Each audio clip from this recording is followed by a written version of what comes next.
My story of unhealed trauma for many years affected my life and my relationship. And a lot of people work today with unhealed trauma, even in adulthood, and they don't even know that it's them. So, my name is Irene, and I'm a nurse by profession, but I'm here as a woman who has endured it all and conquered it. So, I'm here to encourage a woman who has gone through stuff, who has gone through emotional pain, who has gone through trauma. In the high functioning, nobody can ever tell that there is something bothering them because they're high achiever, they are considered successful. But deep down within themselves, they know that something happened. All right. So that's why I created this space, just to encourage someone, because I know my story can change your life. And it's maybe 4 series or maybe 5 series. I don't know how many series it will be. But I'm here.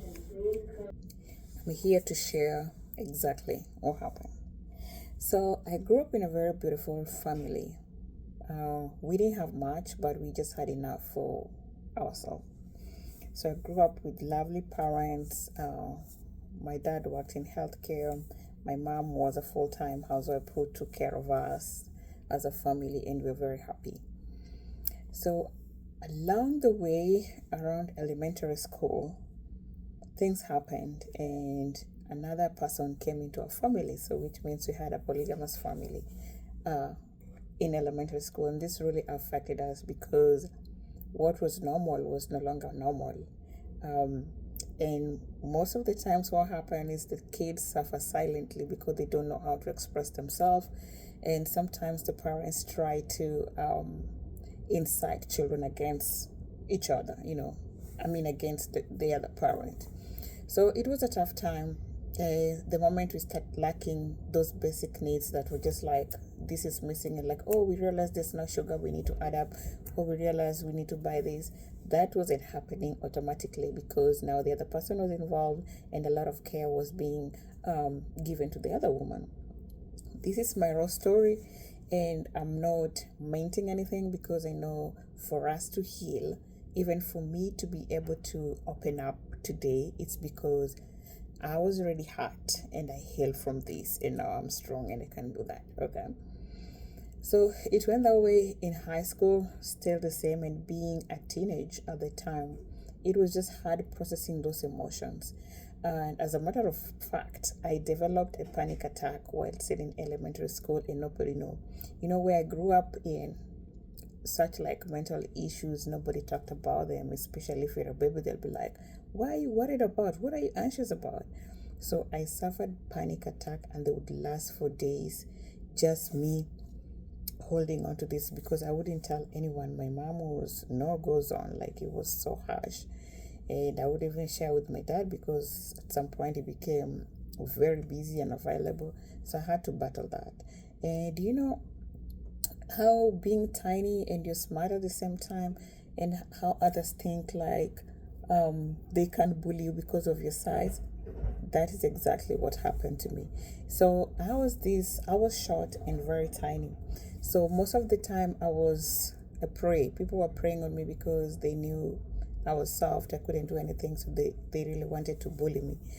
And so I suffered bullying in primary or elementary school. And then going to high school, it was even worse because most of the girls were very tall and huge, and I was this tiny and short. I couldn't even fight. So they wouldn't really like bully me physically, but what they were doing were damaging me emotionally. Like where I went to high school, we didn't have water available, but right now they have. So every evening would be let out to go to a nearby stream, yes, to fetch some water to use for the night and even the following day. So you'd have to store some for bathing tomorrow, and even in the evening, and washing your clothes and stuff like that.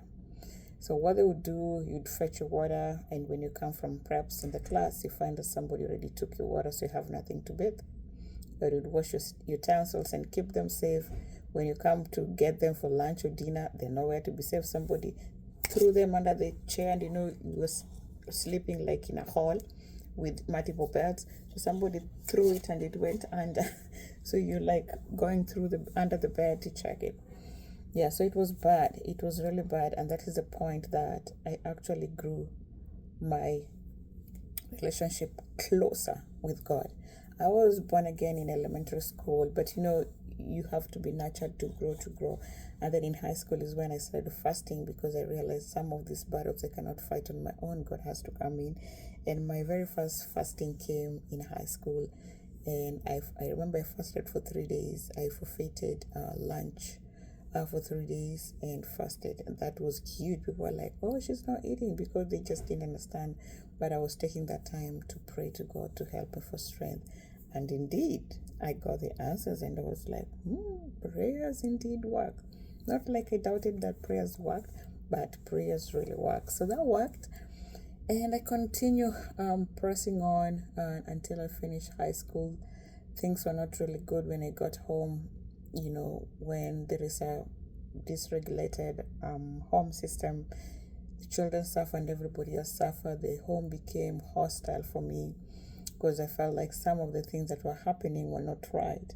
And when you speak up your mind and some people want you to be aligned in certain ways, you become the enemy. So that's what my situation was really. So I became that person here, because I would speak my mind. I'm like, whatever is happening here is not right, and I am not going to be a party to it. And as a result, we fell out with my dad, and now the very, very strong bond that we had, it just shifted apart, and we're just like strangers, just because of a stranger who came to my mom and my dad's marriage. Yeah. So things happened. So I went to college, but I carried a lot of bitterness. I'm just trying to cut it short. This is my first ever video. I'm going to do a more detailed video later on. So fast forward, I go to college, and there in school with the bitterness and the trauma. Then I didn't understand it was trauma. Now I understand how trauma really works. So I became very reactive. You'd say something and I would react out of proportion. Like, people knew me like I was very harsh, and nobody wanted to do anything with me because they knew, hey, is that Irene's? Don't even dare to touch it. That kind of thing. So it hurt me, because at times I wouldn't even sleep. 3 a.m. I was up awake. You know what that happened? My nervous system has been on flight and fight mode for a long time. So therefore, however much I try to sleep, I cannot sleep 3 a.m. My body's like, you wake up. We are ready to go.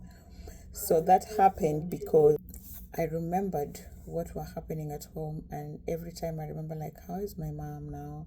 How are my siblings? Are they suffering? So that really weighed down on me, and I could not share with anyone. So I kept it to myself. I was holding it up together. Other than people seeing that I was very harsh, they knew that I had it all together. In fact, some of them thought I was coming from a rich family. Hey, rich family, babe. Not because I had luxurious things, but I was content with what I had. So when people were going around like, oh, I don't have money for anything, I never mentioned anything. I never mentioned any lack of money. I never mentioned anything. And as a matter of fact, people would ask me like, oh, I was just wondering if you can lend me like 5,000 or 10,000. I hadn't even touched that in my entire life. So when people I was like, right now I really don't have money. I'm waiting for my dad to send me some. So they thought that I was coming from a rich family, but I just learned to be content because there was nothing much. You see those places where trauma kind of shut you down, like you're not talking about anything, you're just there. I was just numb. In fact, I remember sometime my dad would call me and like, why are you so quiet? You're not even asking for money. Because I just felt like most of the time I would ask for money. He would send me like money once a month. And sometimes when we had an emergency at school, maybe I need money to do some schoolwork, we're like, I don't have money right now. So you know what my dysregulated nervous system told me? Shut up, freeze, don't ask for anything. So I never asked for anything, so I just kept quiet. Sometimes I would just keep quiet until they call and ask, are you okay? I'm like, yeah, I'm okay, because a lot of things going on through your mind, but you can't just process it. You can't just verbalize what's going on. So I finished, and mourning the loss was really real. You see, my dad and I, the late dad and I, were very, very close. I loved my dad. Even to date, I felt like I was closer to my dad than my mom. Because my mom was a disciplinarian. Of course, as a child growing up, we're like, mommy likes beating us, you know. So I was very close to my dad. So, that loss between elementary school and to adulthood, I never got a chance to mourn. So after college, of course, I started working and life is going on. And I remember every time someone would ask me, how is your family? Oh, my family is doing great. How is your mom and dad? And anytime somebody asked me about my dad, I would just break and cry. And at first, I didn't take, it didn't bother me. I was just like, I would cry and then forget it. And I remembered that was a sequence. Every time somebody asked me about my dad, I started crying. Then I realized something is not right. I need to. And that moment, I wasn't even going home because the relationship was just not working. And then I just decided to stay in a city where I was working and just minding my own business and never going home. So I met a person, a pastor, and they were just teaching us how we need to respect our parents and we need to have good relationship with them. We need to forgive them no matter what happened. So, of course, those sermons that would land really deeply within me because of the relationship that we had. So I started working on myself. I wouldn't say it was easy. It was not easy at all. So I started working on myself. I would pray to God, forgive my dad for whatever happened, the relationship, and ask God forgive me wherever I erred. And I would say okay, now things are good. So I'd be like, I'm good with my dad. So a few weeks later, I'm like, no, whatever happened wasn't good. So you pick up back again. So I was back and forth for almost a year. Like, you're feeling okay, whatever happened to me, I was just a child. That wasn't fair. I didn't deserve this. Yeah, but consistency made it work. So I decided to be consistent with my healing journey. Of course, I was working with someone who helped me with that process, and I was able to heal, forgive my dad, and I was able to go home now and reunite with my dad. And from there henceforth, I was going home whenever I had a chance, just to talk to my dad and just see how he was going on with life. So that's my tiny piece of my childhood trauma and my healing journey. But I think I'll be talking more about my journey. I skipped a lot of stuff because this is my first video. But let me know, would you want me to share so it can encourage you? I have a lot of situations that God brought me through. A lot of scenarios that God literally carried me in His hands and said, "My daughter, you deserve to get better." And yeah, things worked out. So let me know if this story encouraged you or if there's anything you learned from this story, and I'll be sharing more of my journey. And this is not just about my journey, this is just about healing process and how tough it can be. Healing is not easy. Yeah, it's tough. So, but I'm glad, I'm happy to share this because this is something that I've been wanting to share, because I believe there are a lot of people that are hurting, and my passion has always been to be there for someone. You never know what someone is going through, but just being there and offering them a shoulder to lean on, that has been my passion. But I haven't just gotten a place where I can freely express this and just walk this journey with someone. So I'm sharing with this information right now so I can share my journey with someone. And wherever you are, I want you to know that you're not alone. There's someone somewhere who is willing to listen to you and just help you through the process. And I am here right now with the technology. We can reach out to each other. We can reach out to each other even online and just listen to you and hear you out, so you're not alone. Someone thinking of doing anything negative, please do not do that. Someone is here to listen to you. Someone is here to help you come through it. Nothing is too tough for God, especially if you're a woman of faith like myself. Nothing is too tough. It may seem like it's tough right now because the emotions, we are human beings and we have emotions overwhelming, but I assure you that you can do it, you can overcome it. So please let me know if you'd want to hear this part of my story series, and what else you'd want me to share to encourage you, encourage someone.